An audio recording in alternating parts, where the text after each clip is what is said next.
दोस्तों नमस्कार, स्वागत है आप सभी का एक बार फिर से। चलिए जानते हैं झारखंड सूबा की ताजा खबरों को। लेकिन उससे पहले अगर आपने अभी तक इस चैनल को सब्सक्राइब नहीं किया तो सब्सक्राइब कर लें, जिससे कि आपको झारखंड सूबा की ताजा खबर रोजाना मिलती रहे। सबसे पहली बड़ी खबर, केंद्रीय एजेंसियों पर सख्त हो चुकी है। झारखंड हाईकोर्ट जेपीएससी परीक्षा में गड़बड़ी करने के मामले में सीबीआई से पूछा है कि कब तक आप जांच पूरी करेंगे। झारखंड हाईकोर्ट दो अहम मामलों पर सुनवाई कर रहा। चीफ जस्टिस संजय कुमार मिश्रा और जस्टिस आनंद सेन की कोर्ट में पहले जेपीएससी प्रथम और द्वितीय परीक्षा में गड़बड़ी से संबंधित याचिका पर सुनवाई की गई। सुनवाई के दौरान कोर्ट में इस मामले के सिलसिले में सीबीआई के अनुसंधान प्राधिकारी को तलब किया गया है।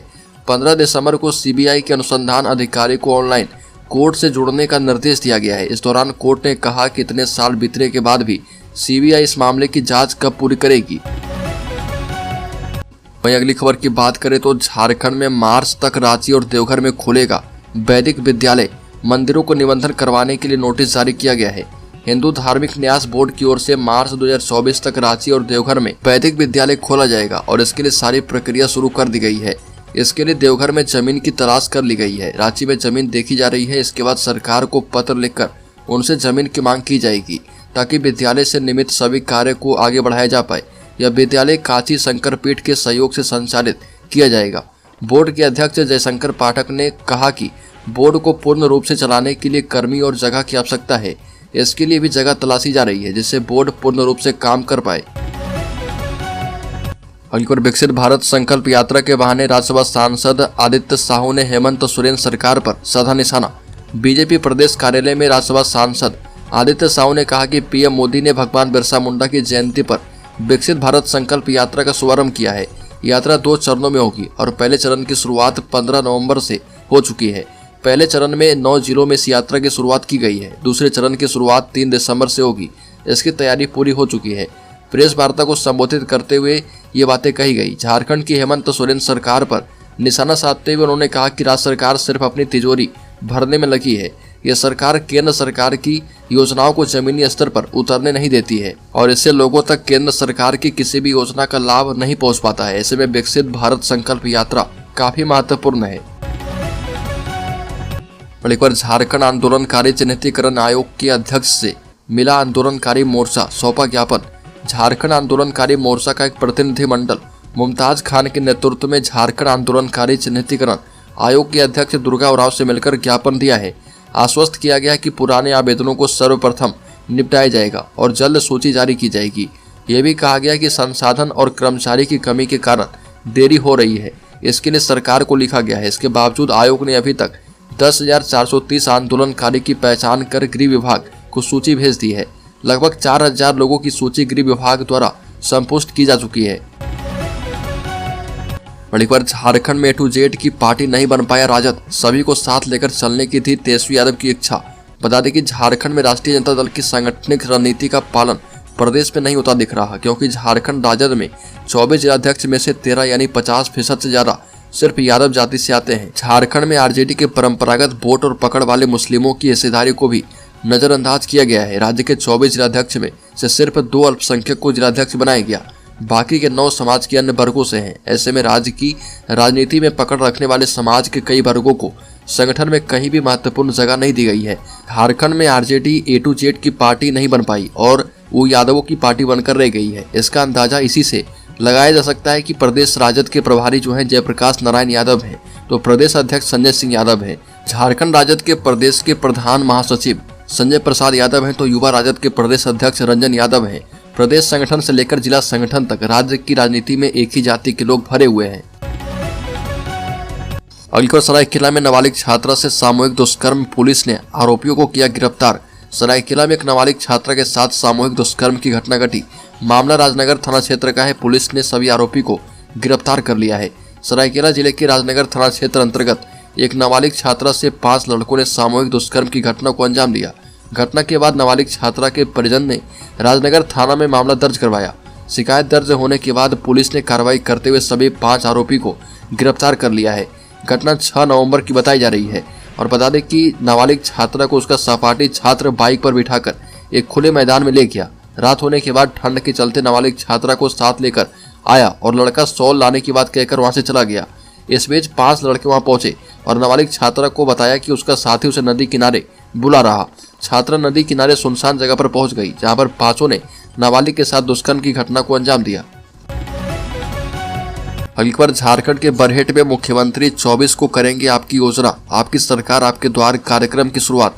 मुख्यमंत्री हेमंत सोरेन एक दिवसीय दौरे के तहत 24 नवंबर को बरहेट प्रखंड के गोपालडी पंचायत स्थित गोपालडी फुटबॉल मैदान पहुंचेंगे, जहां पर आपकी योजना आपकी सरकार आपके द्वार कार्यक्रम का शुभारंभ करेंगे।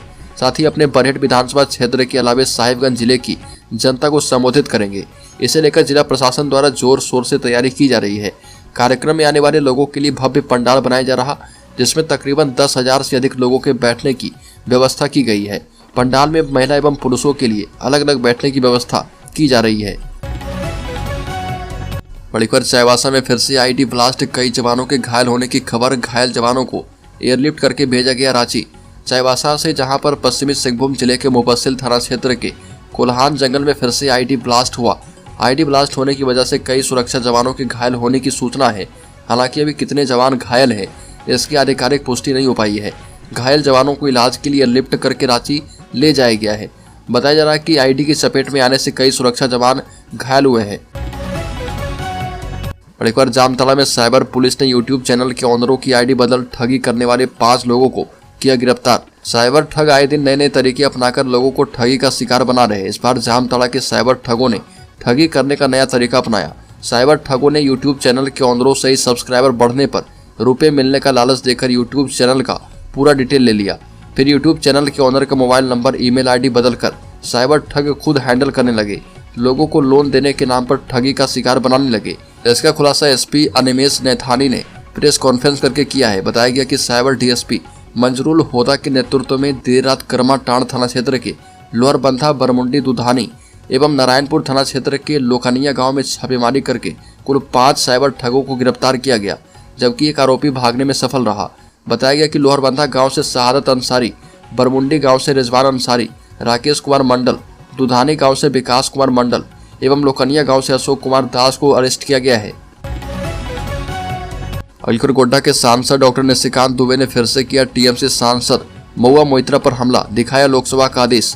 गोड्डा के सांसद डॉक्टर निशिकांत दुबे ने तृणमूल कांग्रेस की सांसद महुआ मोइत्रा पर फिर से हमला किया। भारतीय जनता पार्टी के सांसद ने इस बार लोकसभा के आदेशों के जरिए महुआ को गलत साबित करने की कोशिश की है। डॉक्टर निशिकांत दुबे ने कहा कि महुआ मोइत्रा के किसी और को अपना लॉगिन आईडी और पासवर्ड देकर लोकसभा के नियम का उल्लंघन किया है और बता दें कि लोकसभा के नियम को साझा करते हुए लिखा कि यह है लोकसभा का आदेश, जिसमें साफ साफ कहा गया है कि गोपनीयता का मतलब सूचना केवल और केवल सांसद तक सीमित रहे।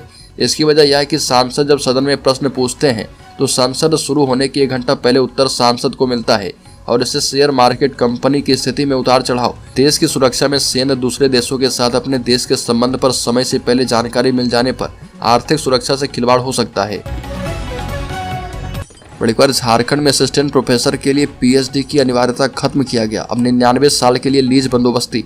झारखंड में सरकारी भूखंडों की लीज बंदोबस्ती 30 साल के लिए होती है, जिसे बढ़ाकर अब 60 साल, 90 साल और 99 साल तक किया जा पाएगा। इससे राज्य सरकार को अतिरिक्त राजस्व की प्राप्ति होगी एवं लीज पर जमीन लेने वाली एजेंसी को बार-बार आवेदन नहीं करना होगा। राज्य मंत्री परिषद की बैठक में फैसला किया गया। साथ ही ये फैसला किया गया कि पीएचडी की अनिवार्यता को समाप्त कर दिया गया है। असिस्टेंट प्रोफेसर के लिए पीएचडी की अनिवार्यता को खत्म किया गया है। नेट और जेट पास अभ्यर्थी इस पद के लिए आवेदन कर पाएंगे। ये निर्णय हाल ही में यूजीसी की ओर से जारी निर्देश के आलोक में लिया गया है। बड़ी खबर, सुप्रीम कोर्ट ने कपिल सिब्बल से पूछा कि जब पीएमएलए पास हुआ तब आप विपक्ष में थे क्या। ये सवाल सुनकर कपिल सिब्बल सकपका गए।